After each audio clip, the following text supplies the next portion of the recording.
Well, let's have a look now at what's going on around the world. And in Spain, the number of new coronavirus cases has now jumped by 6,500 in a day to almost 40,000. Health workers diagnosed with the virus represent 14% of all those cases. 2,700 people have now died. In Wuhan in China, where the outbreak began, the coronavirus lockdown will be partially lifted on the 8th of April.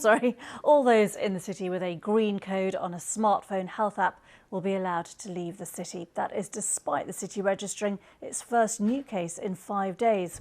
And the World Health Organization has said that 85% of coronavirus cases reported over the past 24 hours have been in Europe and the United States. It said it was seeing a very large acceleration in coronavirus infections in America and that the US has the potential to be the new epicenter of the outbreak.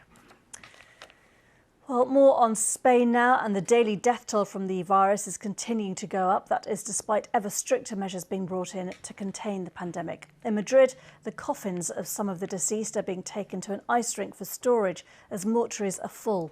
Meanwhile, soldiers have found elderly patients in retirement homes abandoned and in some cases dead in their beds. So what's the latest on the situation there? Over 500 people died in the last 24 hours. That's the country's worst figures to date. The overall total death toll has now reached almost 2,700 people. Infections have also risen nearly 20%, and that's according to the latest figures from the Spanish Ministry of Health. There are now almost 40,000 confirmed cases across the country, mostly concentrated in Madrid, Catalonia and the Basque Country. Well, in the daily press briefing held within the last hour, a general from the Spanish Civil Guard called on people to remain hopeful. I know you are all aware that this week is going to be very difficult. However, every day we must continue working with optimism, hope and responsibility. Because believe me, we are one day closer to this all being over.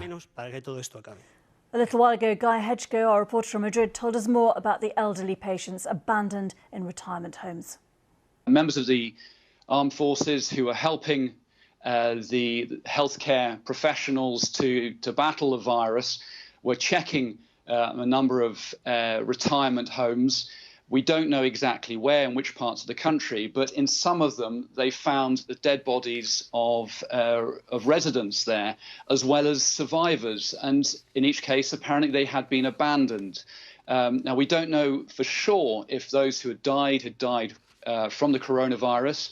We don't know why they'd been abandoned and under what circumstances. We know that there is going to be an investigation by the state prosecutor. The Defence Minister, Margarita Robles, has expressed a great deal of concern at this and says that she will get to the bottom of it.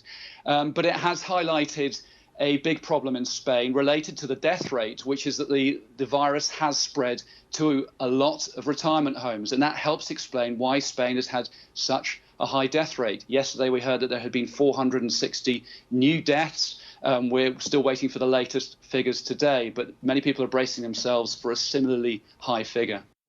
Guy Hedgecoe there in Madrid. Well, let's take a closer look now at the global picture of this pandemic, because in the last hour, as we've heard, the World Health Organization said the vast majority of virus cases reported in the past 24 hours have come from the US and Europe. The WHO said in the past day, 85% of reported cases originate in those two parts of the world. With more than 46,000 cases and 125 deaths, the World Health Organization said it's seeing a very large acceleration in the number of infected cases in the US. They warn that the country now has the potential to become the epicenter of the world's pandemic.